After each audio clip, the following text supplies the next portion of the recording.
Hello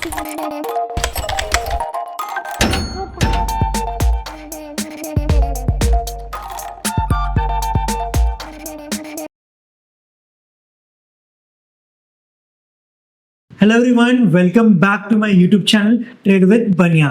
मैं आपका host और दोस्त मनु अग्रवाल। आज की वीडियो में हम बात करने वाले हैं टाटा मोटर के डीमर्जर के बारे में। बेसिकली काफी लोगों को यहाँ पे लग रहा है कि टाटा मोटर का शेयर 50% गिर चुका है, तो मैं यहाँ पे आपको क्लियर कर दूं कि शेयर्स यहाँ पे नहीं गिरे हैं, जबकि यहाँ पर टाटा मोटर का डीमर्जर का इफेक्ट हुआ है। इसका मतलब है शेयर्स दो पार्ट में स्प्लिट हो गए हैं। चलिए इसको समझते हैं डिटेल में।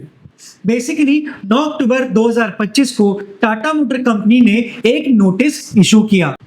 इस नोटिस में कंपनी ने अनाउंस किया कि टाटा मोटर की दो अलग अलग कंपनीज में स्प्लिट होने वाली है। मतलब टाटा मोटर दो सेपरेट एंटिटीज बनाने वाला है। पहला है टाटा पैसेंजर व्हीकल, जो हैंडल करेगा कार्स, मतलब ईवी और एसयूवीज भी। दूसरा है टाटा मोटर कॉमर्शियल व्हीकल, जो हैंडल करेगा कॉमर्शियल व्हीकल्स को, जैसे कि ट्रक्स और बसेस। ये डीमर्जर 1:1 के रेशो में होने वाला है। ये एक गेम चेंजिंग मूव होने वाला है, क्योंकि यहाँ पर दोनों बिजनेसेस अपने अपने सेगमेंट को इंडिविजुअली फोकस कर पाएंगे और साथ ही साथ दोनों कंपनीज को अलग अलग वैल्यूएशंस भी मिल जाएंगी। अब हम समझते हैं क्या इंपॉर्टेंट डेट्स थी इस डीमर्जर की। मार्च 2024 में टाटा मोटर ने अनाउंस किया था इस स्प्लिट का कॉमर्शियल व्हीकल और पैसेंजर व्हीकल के बिजनेस के लिए। वही अगस्त 2024 में बोर्ड ने अप्रूवल दिया डीमर्जर के प्रपोजल को। मार्च 2025 में शेयर होल्डर के वोट का एनसीएलटी ने ऑर्डर दिया। मई 2025 में शेयर होल्डर्स ने डीमर्जर का अप्रूवल दे दिया। जुलाई 2025 में एनसीएलटी ने यहां पे ग्रांट कर दिया फाइनल अप्रूवल को। इफेक्टिव डेट ऑफ डीमर्जर निकल के आ रहा है 1 अक्टूबर का। एक्स डेट निकल के आ रहा है 13 अक्टूबर 2025 का। 14 अक्टूबर 2025 को यहाँ पे डीमर्जर इफेक्टिव हो चुका है। इसका सीधा सीधा मतलब ये निकला कि 13 अक्टूबर के दिन जिसके पास टाटा मोटर का शेयर था, उसको एडिशनल यहाँ पे एक शेयर मिलने वाला है टाटा मोटर कॉमर्शियल व्हीकल्स का। चलिए आप समझते हैं इसको एक एग्जांपल के थ्रू। अगर आपके पास टाटा मोटर के 100 शेयर थे डीमर्जर के पहले, तो डीमर्जर के पास आपके पास होने वाले 100 shares Tata motor passenger vehicle के और 100 shares Tata motor commercial vehicles के। तो इसका मतलब है कि आपका पैसा दो अलग अलग कंपनी में स्प्लिट हो जाएगा, पर वैल्यू उतनी ही रहने वाली है। मतलब आपका इन्वेस्टमेंट सेम अमाउंट का ही रहेगा। अब हम बात करते हैं वैल्यूएशन स्प्लिट की। मतलब दोनों कंपनीज को किस रेशो में यहाँ पे डिवाइड किया जा सकता है। मार्केट रिपोर्ट के अकॉर्डिंगली चलिए देखते हैं कौन सा ब्रोकर यहाँ पे क्या वैल्यूएशन दे रहा है। पहले हम बात करते हैं नोमुरा की। तो नोमुरा के हिसाब से यहाँ पे 50-50% मतलब 367 पर शेयर पीवी का और कॉमर्शियल व्हीकल का 365, अप्रोक्सीमेटली 50-50 होके आ रहा है। वही हम बात करें नोवामा वेल्थ मैनेजमेंट की, तो यहाँ पे पीवी एंटिटी की वैल्यू निकाली जा रही है 410 पर शेयर की और कॉमर्शियल व्हीकल एंटिटी की निकाली जा रही है 274 की। लगभग 60:40 का रेशो नोवामा वेल्थ मैनेजमेंट बोल रहा है।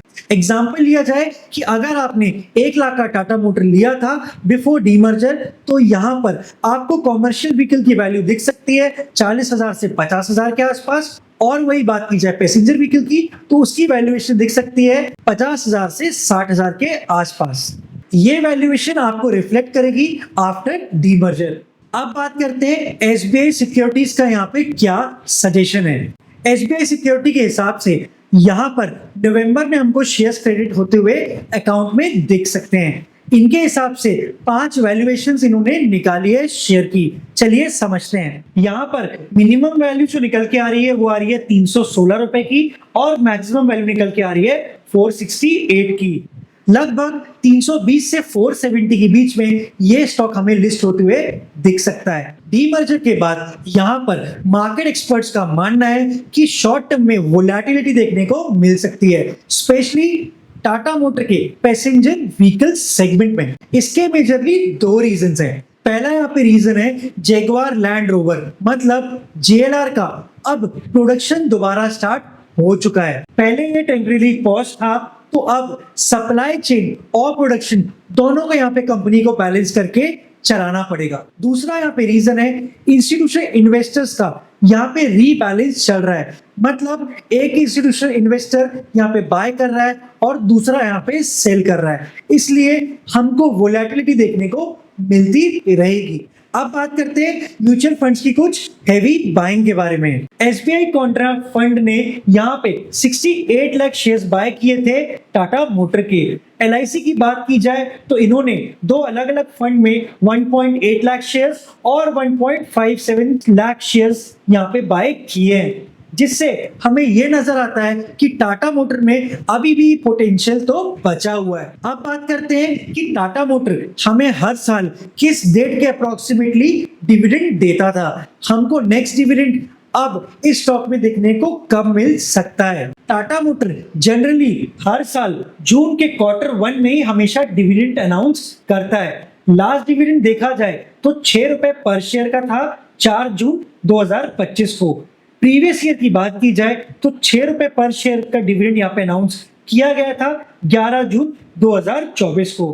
तो हम नेक्स्ट डिविडेंड जून और जुलाई 2026 के आसपास एक्सपेक्ट कर सकते हैं। चलिए एक क्विक रिकैप कर लेते हैं कि पूरे वीडियो में हमने अभी तक क्या समझा है। पहले बात करते हैं डीमर्जर इफेक्टिव हुआ है 1 अक्टूबर 2025 को। रिकॉर्ड डेट निकल के आई है 14 अक्टूबर और एक्स डेट थी 13 अक्टूबर की। शेयर अलॉटमेंट 1:1 के रेशियो में हो रहा है। बात की जाए वैल्यूएशन स्प्लिट की तो ये 50-50 या 60-40 के रेशियो में हो सकता है। एक्चुअली यहाँ पे वैल्यूएशन क्या होने वाली है वो तो समय ही बताएगा। साथ ही साथ शॉर्ट टर्म में वोलेटिलिटी देखने को मिल सकती है। और डिविडेंड की बात की जाए तो ये हमको नेक्स्ट ईयर जून या जुलाई के आसपास 2026 में देखने को मिल सकता है। अब बात करते हैं मेरे सजेशन की। अगर आप टाटा मोटर में डीमर्जर के पहले से ही इन्वेस्टेड है तो ये डेवलपमेंट एक पॉजिटिव मूव माना जा सकता है लॉन्ग टर्म के लिए, क्योंकि ये दोनों बिजनेस सेगमेंट्स अब अपने आप को इंडिपेंडेंटली ग्रो कर सकते हैं। अगर आपके पास टाटा मोटर का शेयर है तो कमेंट करके हमें जरूर बताएं। अब हम बात करते हैं मेरे सेकंड सजेशन की। जो लोग यहाँ पे फ्रेश बाय करने का सोच रहे हैं, ये सजेशन उनके लिए। आपको यहाँ पर मिनिमम 1 क्वार्टर के बाद ही यहाँ पे बाइंग करनी चाहिए, वो भी ये देखने के बाद कि कंपनी यहाँ पे क्या फंडामेंटल स्ट्रक्चर चेंज कर रही है, पॉलिसी में क्या शिफ्ट है, रिजल्ट्स कैसे आ रहे हैं। ये सब देखने के बाद आप लॉन्ग टर्म के लिए इस स्टॉक में प्लान बना सकते हो, क्योंकि काफी बार मैंने देखा है कि स्टॉक डीमर्जर के बाद एक करेक्शन में चला जाता है और उस करेक्शन को खत्म होने में और स्टॉक को रिकवर होने में काफी टाइम लग जाता है। चलिए अब हम देखते हैं कि रिसेंटली और कौन से यहाँ पे डीमर्जर्स हुए थे और वहां पर जो दो कंपनी स्प्लिट हुई उनका यहाँ पे स्टॉक कैसे ट्रेड कर रहा है। तब आपको क्लैरिटी आएगी कि डीमर्जर के बाद स्टॉक्स कैसे परफॉर्म करते हैं। सबसे पहले हम एग्जांपल लेते हैं रेमंड का। रेमंड लिमिटेड का स्टॉक 2025 में यहाँ पे डीमर्जर हुआ था और डीमर्जर होने के बाद रेमंड रियल्टी में यहाँ पे स्टॉक स्प्लिट हुआ है। यहाँ पर देखा जाए तो स्टॉक लगभग 46% यहाँ पे गिर चुका है। नंबर ऑफ डेज की बात की जाए तो 74 डेज हो चुके हैं। लगभग माना जाए 2 महीने से ऊपर यहाँ पर स्टॉक को करेक्ट करते हुए आप देख सकते हो। अब बात करते हैं हमारे सेकंड स्टॉक की, जो कि है आईटीसी लिमिटेड का। यहाँ आईटीसी का डीमर्जर हुआ है आईटीसी होटल्स में। 2025 के पास यहाँ पे आईटीसी होटल लिस्ट हो गया था जनवरी में। अब यहाँ पे भी अगर क्लैरिटी देखी जाए तो ये स्टॉक जब ओपन हुआ था वहां से ये स्टॉक भी 14% के आसपास गिरा। 33 डेज इसने कंसोलिडेट किया, फिर यहाँ पे अपवर्ड मूवमेंट हमको देखने के लिए मिल रहा है। इसलिए मैं आपको जो बता रहा था कि स्टॉक में लगभग 1 महीने तो आपको कंसोलिडेशन इजिली देखने को मिल सकता है। अब बात करते हैं थर्ड कंपनी की, जो कि है पीरामल एंटरप्राइजेस की। यहाँ भी डीमर्जर हुआ था 2022 के आसपास। नई कंपनी निकल कर आई पीरामल फार्मा की। यहाँ पर ध्यान दिया जाए तो लगभग ये स्टॉक भी करेक्ट किया है 70% का। यहाँ पे 116 दिन के आसपास यहाँ पे करेक्शन हुआ। 120 भी ले लिया जाए राउंड ऑफ करके तो 4 महीने होते हैं। यहाँ पर ध्यान दिया जाए तो आपको कहीं ना कहीं एक सेलिंग प्रेशर देखने को मिला उसके बाद ये स्टॉक अपना कंसोलिडेट करके रिकवर किया। रिकवरी में आप देख सकते हो कितना बड़ा टाइम यहाँ पे स्टॉक को लग गया। तो यही चीज मैं आपको समझाना चाह रहा था कि डीमर्जर के बाद जो नए स्टॉक्स निकल कर आते हैं उनमें यहाँ पे एक सेलिंग प्रेशर देखने को मिल सकता है, और हमको ये समझने के बाद ही स्टॉक में प्लान करना चाहिए कि आगे के यहाँ पे क्या सिनेरियोस निकल के आ सकते हैं। हमेशा की तरह ये वीडियो भी एक एजुकेशन पर्पस के लिए है। अगर आप यहाँ पर इन्वेस्ट करना चाहते हैं तो अपनी रिसर्च जरूर करें, साथ ही साथ अपने फाइनेंशियल एडवाइजर से एडवाइस लेना ना भूलें। अगर आप मेरा वीडियो फर्स्ट टाइम वॉच कर रहे हैं तो ऐसे ही इंफॉर्मेटिव वीडियोस के लिए चैनल को सब्सक्राइब करना ना भूलें। अगर वीडियो अच्छा लगा है तो वीडियो को लाइक करें। मिलते हैं हमारे नेक्स्ट वीडियो में।